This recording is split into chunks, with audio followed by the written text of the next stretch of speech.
I think we're going to go nay on this one. So aggressive. So what Proposition 8 would do is the California Constitution has an equal protection clause. This clause basically states that everyone needs to be treated fairly under the laws of California.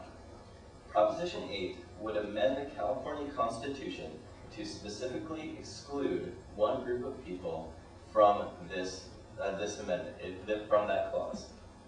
It's on its face wrong to do. To treat people unfairly is just not American, it's not Californian, it's not right, and it's not fair. We shouldn't do it. That's all I have to say. Right. Argument, and we'll go to the other side for their opening argument. Anybody else? Sure. Hang, you can add that to your rebuttal time too. Okay. Well, I'd just also like to add. First of all, sorry I'm late. But second of all, you know, in Roe v. Wade, the United States Supreme Court actually read into the United States Constitution a right to privacy. And in California, learning from that decision, we added a right to privacy in California in our Constitution. And I think that that would also include who you choose to marry. That's, by the way, Griswold against Connecticut. Real excited for the abortion. Oh, great. Talk about Constitution. Well, yeah, thank you. There's so much involved in an issue like this that it's hard to take it one bit at a time. But first I'm going to address the point that was made over here, and then I'll make the comments that I have prepared. First of all, the Equal Protection Clause of the California State Constitution, like the Equal Protection Clause that is derived from the U.S. Constitution, and I'm quoting here Professor John Eastman, that the Equal Protection Clause is at its core a guarantee to equal treatment for equal things, not equal treatment for unequal things or unequal treatment for equal things. In other words, this argument that there's a class of citizens that are being discriminated against who are not allowed to do something is a false argument. The reason why, and I will express this very clearly, is that the rules governing marriage in the state of California do not discriminate against anyone who wants to engage in what is legally defined as a marriage. So for example, someone who is a male is allowed to marry a female, and a female is allowed to marry a male, apart from their sexual orientation. Okay, I hope everyone picked that up very clearly.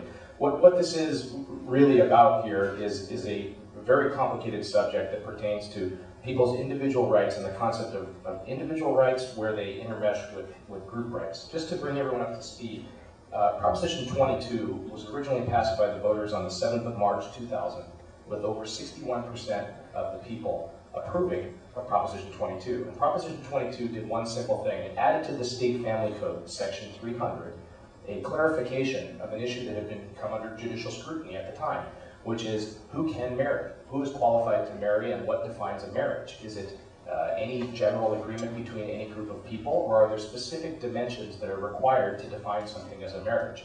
And it said in that law that only one man and one woman is a legal marriage in the state of California.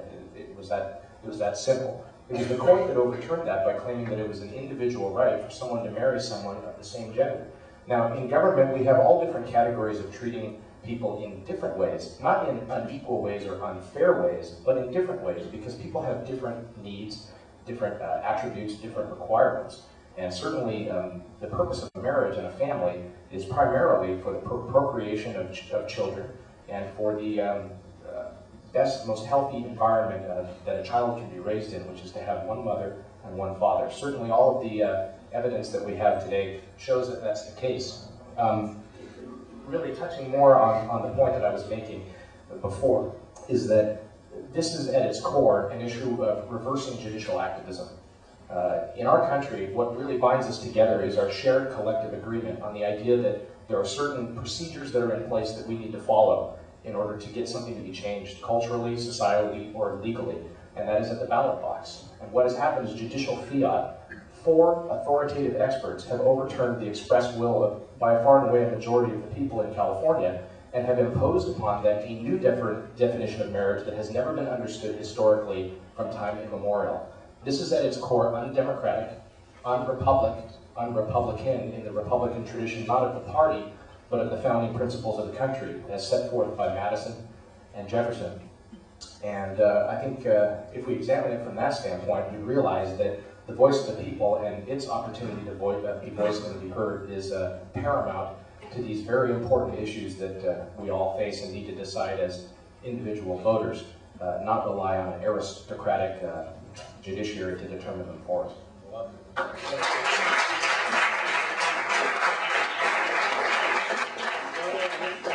We've got about 6 more minutes on this topic. We're going to move on. So go ahead and counterpoint. There's a lot there. I'll do my best to unpack it for you.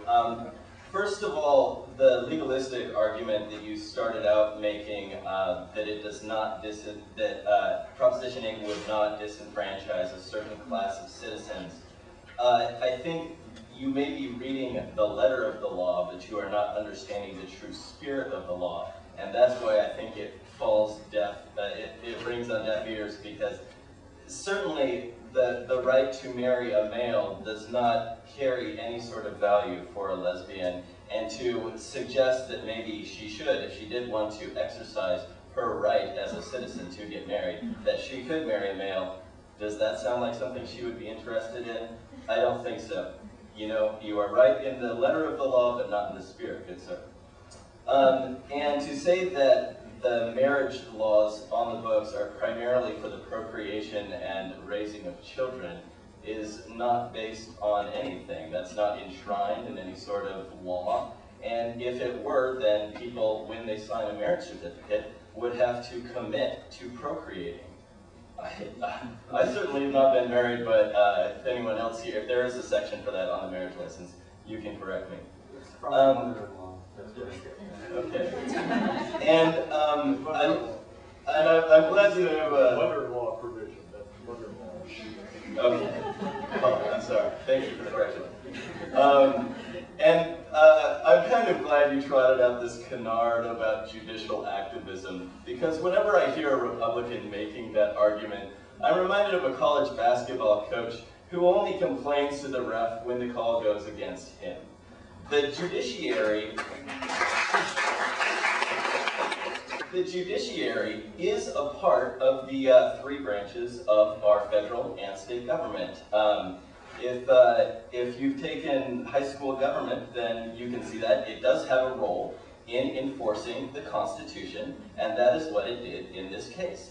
It found this law, which was not a constitutional amendment, it found it unconstitutional because of the Equal Protection Clause. Now, if Proposition 2 had been an amendment to the California Constitution, like Prop 8 is, then they could not have overturned it. But I think they knew that they couldn't get Californians to say yes to writing discrimination into the California Constitution. That is why they did not put it in Proposition 22, and that's why Proposition 8 is going to fail.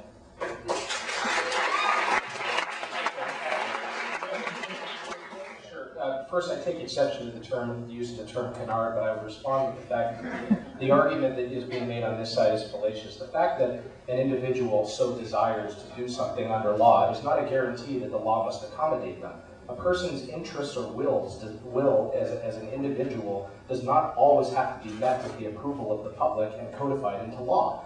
If I, for example, want to engage in polygamy and marry multiple spouses, the law does not have to accommodate me in that regard simply because it is my subject of interest.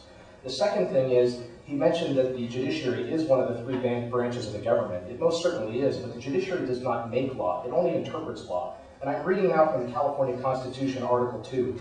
All political power is inherent in the people's government. It is instituted for their protection, security, and benefit, and they have the right to alter or reform it when the public good may require. That specifically states that the legislative authority in the state of California is not vested in just the legislature. It is certainly not vested in the hands of the judiciary. It is vested in the hands of the people. And this is a decision that the people must make, and the people will make it. They made it with Proposition 22, and they will make it with Proposition 8 when they agree to a constitutional amendment to clarify